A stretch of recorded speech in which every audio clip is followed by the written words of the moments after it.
All right, let's jump right in. We're going to tackle a question that seems pretty simple on the surface, but man, it gets complicated fast.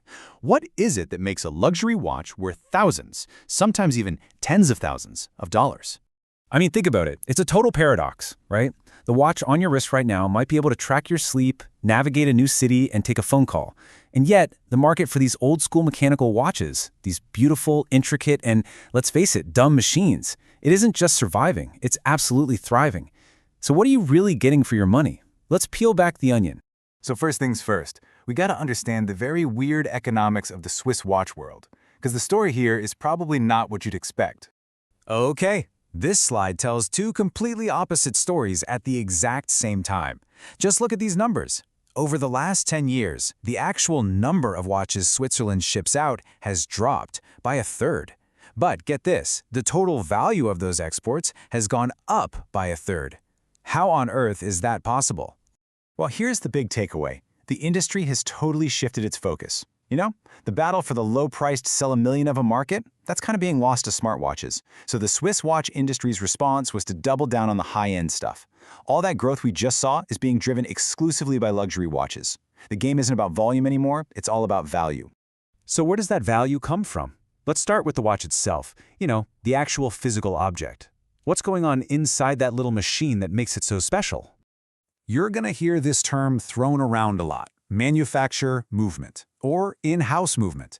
And this is a really big deal. It basically means the brand isn't just buying a generic engine off a supplier's shelf and sticking it in a case. Nope, they are creating the very heart of the watch themselves, and that takes an incredible amount of money, skill, and history. It's really a statement of mastery. To make this a bit more concrete, let's pop the hood on an absolute icon. The Rolex Explorer isn't just a pretty face. Its value is built on a foundation of some seriously impressive engineering. Now, this isn't just a bunch of marketing buzzwords. Each one of these points is a real, tangible benefit. That 70-hour power reserve, it means you can take your watch off on a Friday night and it'll still be ticking on Monday morning. The Chronergy Escapement, that's their patented, super efficient version of the watch's beating heart. The Parachrome hairspring makes it tough against magnetic fields, which, by the way, are everywhere. Laptops, speakers, you name it. And the result of all that tech? Incredible accuracy. We're talking plus or minus 2 seconds a day. That is a measurable, verifiable standard of just how good it is. But we all know a watch is more than just a collection of parts, right? A huge piece of its value is all tied up in its story, its identity, and its place in our culture. This quote just nails Rolex's whole philosophy. While other brands were busy chasing the latest trends, Rolex was focused on this slow, careful evolution. They didn't change the Submariner to fit the 80s, they just kept making it a better Submariner. And when you do that for decades, you don't have a product anymore. You have an icon. It becomes timeless.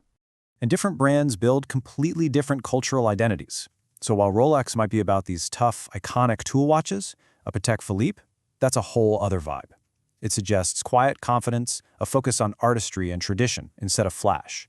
It's a different kind of statement for a different kind of person.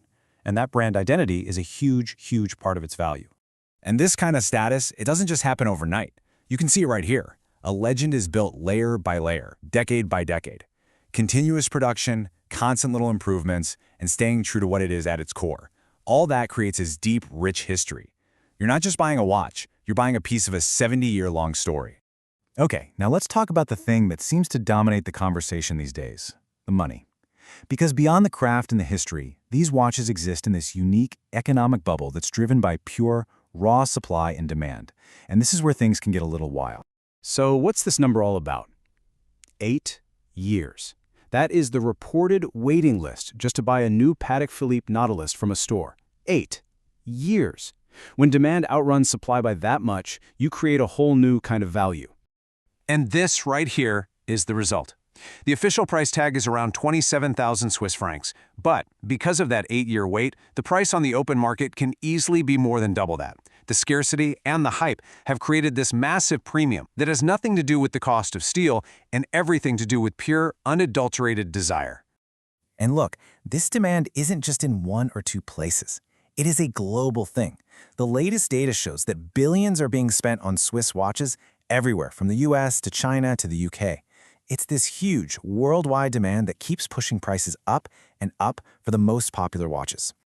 All right, so we've looked at the engineering, the culture, and the economics. But to really, truly get why someone pays this much for a watch, we have to talk about the final, and maybe the most important layer, the personal one. Man, this quote just gets right to the heart of it. These things aren't just products, they're objects of passion. The hunt for a specific watch can be this really emotional, deeply personal journey, and that emotion, that's a powerful driver of value right there. Because at the end of the day, all this value is subjective. For every person out there who thinks the Submariner is the peak of watch design, there's someone else who just doesn't get the hype. And you know what? Both of those views are totally valid. So, here's the critic's take. From this angle, the famous name and all the hype kind of hide the reality of the design itself. They see things that others don't. A dial that's too crowded, a shape that isn't elegant, flaws that the hype train just encourages people to ignore. But then you talk to an owner. For someone who has actually lived with the watch, worn it every day, and really connected with it, that critic's opinion just doesn't matter. Their personal experience tells them it's one of the best ever made. For them, the value has been proven day in and day out. So let's wrap this all up. What are you really buying when you buy a luxury watch? Well, you're buying a piece of incredible precision engineering. You're buying into decades of brand history. You might even be buying a potential financial asset that holds its value. But more than any of that, you're buying a personal story and a real emotional connection. So, is it an irrational purchase? Yeah, maybe. Or maybe it's just a reflection of a desire for things that last. Things that are made with incredible skill and care, things that carry a history with them, and that connect to a story that we want to be a part of. And in this fast, disposable world we live in, maybe that's the most valuable thing of all.